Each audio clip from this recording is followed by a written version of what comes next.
어제 그 이재명 대통령 부동산 맛보기 발언이 나오면서 시장이 그럼 대체 뭐가 남아있는지 이 문의를 하시는 분도 많고 질문을 많이 하시네요. 무엇이 남아있는가? 뭐 아직 맛보기밖에 안 했다는데 시장은 역대 가장 강력한 대출 규제다, 뭐 이런 언론이나 이런 반응이 지금 오고 있고, 뭐 일부 지역은 뭐 급락을 했다라는 뭐 얘기도 나오고, 부동산 쪽 친화적인 이제 언론 기사도 있고 뭐 다양합니다. 대출 규제 가계부채 대책이 나오면서 반응이 있는 건 맞습니다. 대통령 말씀대로 맛보기밖에 아니다라고 하는 게 좀 걱정이죠. 저희도 걱정입니다. 이 내용은 지난 25일 영상에서 한번 전체적으로 설명을 드렸어요. 근데 제가 보기에도 가장 무서운 규제가 남아 있습니다. 중장기적으로 대통령 끝말에 흐름을 바꾸겠다라는 부분이 이 부분입니다.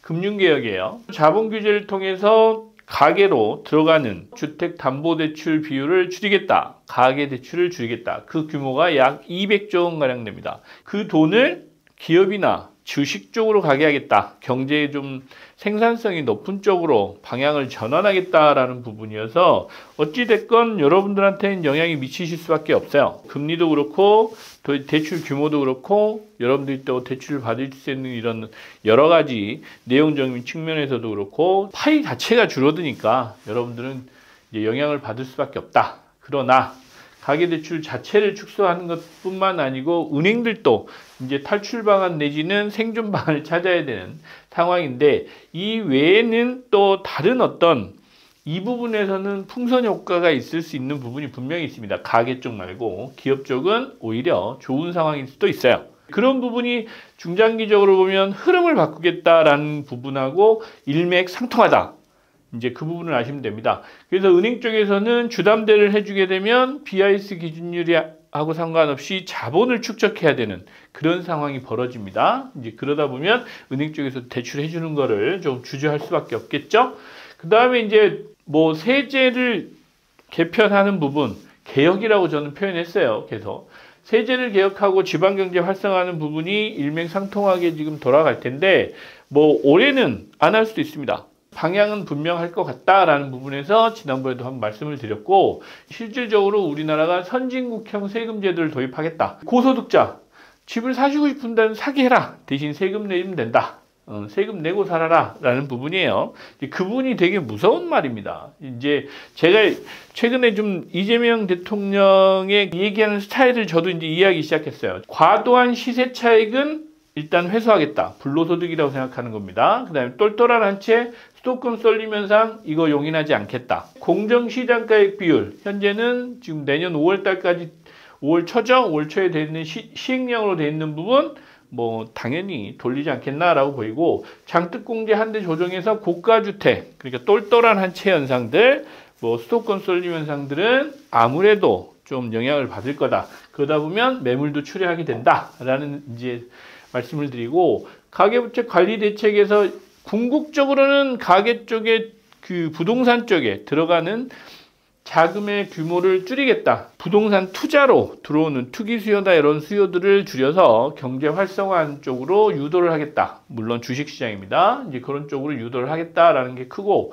그러면 지금 남아있는 게 LTV 비율을 축소를 이미 시행했죠. 근데 이제 실거주까지는 했고, 토지거래 허가제 적용 효과까지도 볼 수 있다라는 게 이번 그 대책이었어요. 그러나 DSR 규제는 7월 달부터 시행하긴 했지만 전세 대출하고 정책 대출도 포함해서 넣겠다라는 게 지금 현재 검토 중입니다. 이 부분까지 들어가면 아주 많이 줄어요. 지금 현재 DSR 3단계 적용하는 거는 가상금리 수준이기 때문에 그렇게 많이 줄진 않습니다. 정신적으로 약간 이제 그 심리적인 효과를 좀 거둘 수 있는 부분이지, 이 지금 전세 대출이나 정책 대출까지 DSR 규제에 넣겠다라고 하면 이제 그때는 많이 줄어듭니다. DSR 규제는 뭐 전세 대출, 정책 대출 적용하는 방안, 그 다음에 LTV를 더 강화하는 방안, 뭐 이것도 무시무시합니다.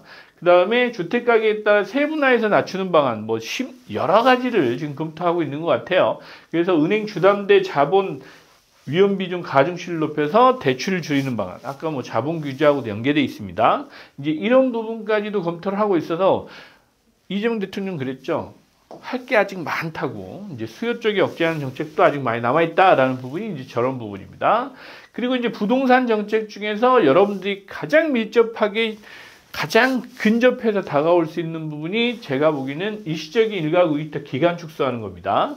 이 부분이 이제 그까지 건드리게 되면 실수요자 빼고는 투자 수요가 유입되는 것 자체를 차단하는 거 아닌가라는 생각이 들어요.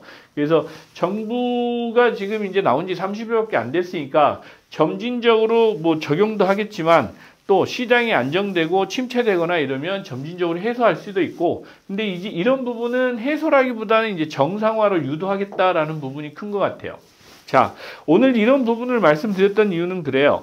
여러분들이 지금 이제 어제 대통령 기자회견을 보시고 여러 가지 지금 고민을 하고 계시지만 그럼에도 불구하고 여러분들의 자산은 없어지진 않습니다. 너무 불안해하실 필요 없어요. 여러분들의 마음을 들여다보시면 궁극엔 그거잖아요.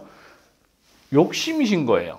그렇지 않나요? 예를 들면 나는 더 좋은 지역에 가서 많은 돈을 벌고 싶어가 사실 그 심리적인 기본적인 이제 베이스에 깔려 있고, 또 하나는 내가 또 남들보다 또 뒤처질 수 있어 라는 생각도 가지고 계시잖아요.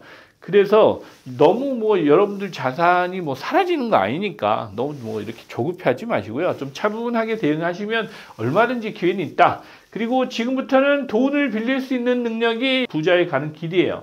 그래서 돈을 빌릴 수 있는 능력 뭐냐? 여러분들이 소득을 높이시는 방법을 찾으셔야 돼요. 급여생활자면 급여 외에 금융소득이나 이런 투자소득 이런 것들을 높이셔서 여러분들이 자산을 높이셔서 대출을 많이 할 수 있는 능력을 키우시는 게 부자로 가는 지금은 시작점이다라는 말씀을 꼭 드리고 싶어요. 투자의 방법이 바뀝니다. 기존에 여러분들 갭 투자하시고 은행에서 대출 빌려가지고 주택가격 오르고 또 언론에서 이런 공급을 부족하고 이래서 전세가 상승하고 그러면서 여러 가지로 부추기고 이런 거 있잖아요. 그쵸?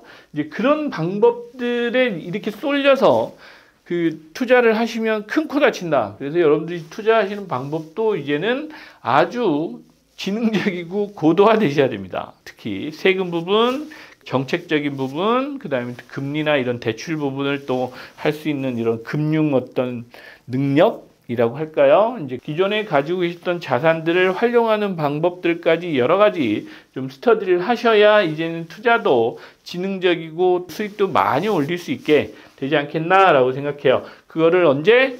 다다음 주죠. 다다음 주에 저희 토요일에 세미나가 있습니다. 7월 19일 세미나에서 일단 여러분들하고 최대한 많이 여러분들하고 소통하면서 해결을 해드리는 시간을 갖도록 하겠습니다. 네, 오늘은 여기까지 말씀드리도록 하겠습니다. 감사합니다.